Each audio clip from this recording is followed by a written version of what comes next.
I thought I'd share all the little extra things that I do when I get ready to leave a campground.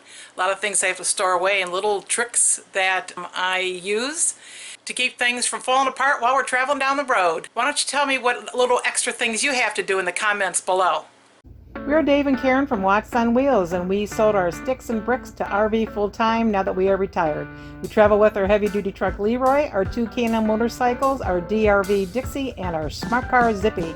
Don't forget to subscribe and click on that bell to be notified when we post a new video.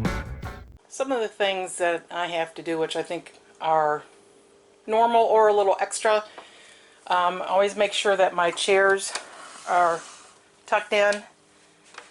And we have storage in ours, so they're pretty heavy. I've never had an issue with them moving or falling over. Put my computer down on the floor. I have to push my chair in. Then I have this little shelving unit that I use by the dinette. I put that on the sofa. All my office supply stuff. Dave's little extra shelf that he has normally over here that he uses. Put that in here. Put our little lamp, side lamp, on the sofa, and I go around and I just make sure everything's closed. But the little extra I have to do is I put bungee cords on the cabinets that go forward and backwards in the living area. So I still got to put these two on. And the reason for that is I've come in here before and found canned goods on the floor and the cabinet is closed. So it opened, they fell out, and they're closed again. I've had that happen back here where I had a plastic container come out, and since the slide was in, it was leaning against the slide, and I went to open it and I'm hearing crunch, crunch, crunch. So I'm like, quick, stop, see what's up, and found out that that had slid out. So now I open up a slide part way and then I always come back here and make sure nothing is moved. Always want to make sure that my coffee grounds have been removed and that I've shut off my power supply. Close the door. I take out my microwave tray and I store that off to the side. And I do not put my covers on my sink because I think that if you've seen the previous videos where we had to do a repair because the sink was sinking, I think it might have been because of the pressure of those hitting on it as we're bouncing down the road. So now I only use them when I need it for additional countertop space. I put placemats, pillows, decorations, paper towels, stuff that's on our counters into this box. Then I put it on the floor. And we have an ice maker I put there, and any extra soft drinks, cans, bottles I'll put there too. So that's what goes there. We do put all our shades up so that they're not rocking back and forth when we travel. There's Dave's new sign.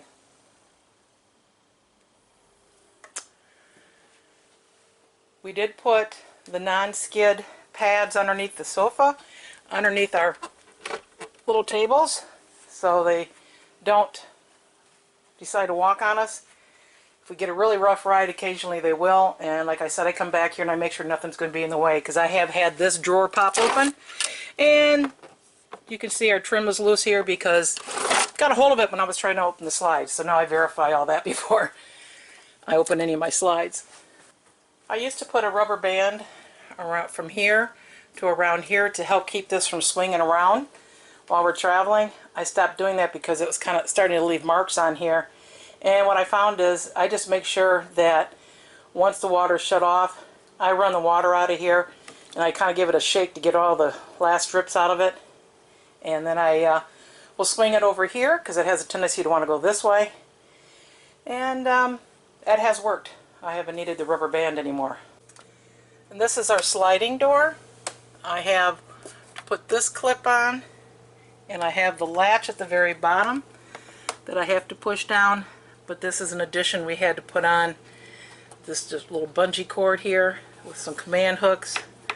That's the only thing I have found that works, that I don't have to store it away. I just hang it on the railing here so it's easily accessible when we go to leave. So the bathroom, I pile all my stuff in the sink. I'm assuming a lot of people probably have to do that. And I take any decorations that I had here. If they don't fit into the sink, then I try to cram them up here. There's my little fish there.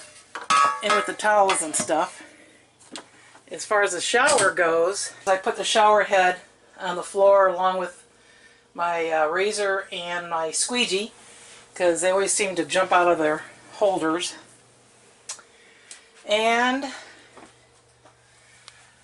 I have the lock up here on top of my medicine cabinet, but I find that I have to put tape on it too. As far as my bedroom goes, I just have to put my decorations and our blower, lamp and stuff like that on the bed. And here's just a little tip I'm going to give you. When Dave was in the hospital, they had these leftover pads that they put on the beds. So I brought them back to the RV and I cut them in half to make myself a little floor mat for when I use the showers in the campground. It's not that often that I do that, but I do like to be able to put my feet onto dry surface and not touching the floor. I do wear flip-flops in the shower. That way I can dry off my feet and put dry shoes on. Puppy pee pads will do the same thing. Well, that's about it when it comes to all the extra little things I have to do before we leave a campsite. Don't forget to leave your little extra things you have to do in the comments below. Thanks for watching. If you liked the video, please give us a thumbs up. We'd love to hear from you in the comments below, even if it's just to say hi. Don't forget to subscribe.